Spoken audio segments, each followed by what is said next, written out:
നിങ്ങൾ ചത്തൊടുങ്ങുന്നു. കർത്താവ് മോശയോട് വീണ്ടും അരുളി ചെയ്തു, ഫറവോയുടെ അടുക്കൽ ചെന്ന് പറയുക, ഹെബ്രായരുടെ ദൈവമായ കർത്താവ് കൽപ്പിക്കുന്നു, എന്നെ ആരാധിക്കാൻ വേണ്ടി എൻ്റെ ജനത്തെ വിട്ടയക്കുക. നീ ഇനിയും അവരെ വിട്ടയക്കാൻ വിസമ്മതിച്ച് നിർത്തിയാൽ കർത്താവിൻ്റെ കരം വയലിലുള്ള നിന്റെ മൃഗങ്ങളുടെ മേൽ കുതിര, കഴുത, ഒട്ടകം, കാള, ആട് എന്നിവയുടെ മേൽ നിലപതിക്കും. അവയെ മഹാഭാരി ബാധിക്കും. ഇസ്രായേൽക്കാരുടെയും ഈജിപ്തുകാരുടെയും മൃഗങ്ങൾക്ക് തമ്മിൽ കർത്താവ് ഭേദം കൽപ്പിക്കും. ഇസ്രായേൽക്കാരുടെ ഇതിലൊന്നുപോലും നശിക്കുകയില്ല.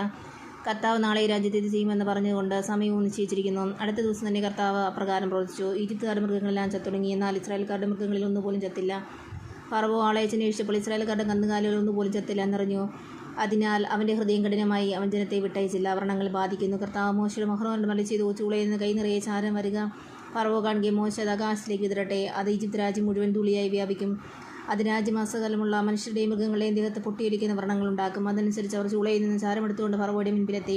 മോശ ചാരം അന്തരീക്ഷത്തിലേക്ക് എറിഞ്ഞപ്പോൾ അത് മനുഷ്യരുടെ മൃഗങ്ങളിലും പൊട്ടിയൊലിക്കുന്ന വ്രണങ്ങളുണ്ടാക്കി. എല്ലാ ഈജിപ്തുകാരോടൊപ്പം മന്ത്രവാദികളെയും വ്രണങ്ങൾ ബാധിച്ചതിനാൽ മന്ത്രവാദികൾക്ക് മോശയുടെ മുൻപിൽ നിൽക്കാൻ കഴിഞ്ഞില്ല.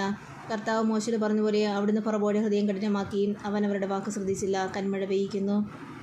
അനന്തരം കർത്താവ് മോശയോട് കൽപ്പിച്ചു, അത് രാവിലെ എഴുന്നേറ്റ് ഫറവോയുടെ മുൻപിൽ ചെന്ന് പറയുക, ഹെബ്രായരുടെ ദൈവമായ കർത്താവ് പ്രകാരം പറയുന്നു, എന്നെ ആരാധിക്കുന്നതിന് വേണ്ടി എൻ്റെ ജനത്തെ വിട്ടയക്കുക. ലോകം മുഴുവനും എനിക്ക് തുല്യനായ മറ്റൊരാളില്ലെന്ന് നീ മനസ്സിലാക്കാൻ വേണ്ടി ഈ പ്രാവശ്യവും എൻ്റെ മഹാമാരികളെല്ലാം നിൻ്റെയും സേവകരുടെയും ജനത്തിൻ്റെയും മേൽ ഞാൻ അയക്കും.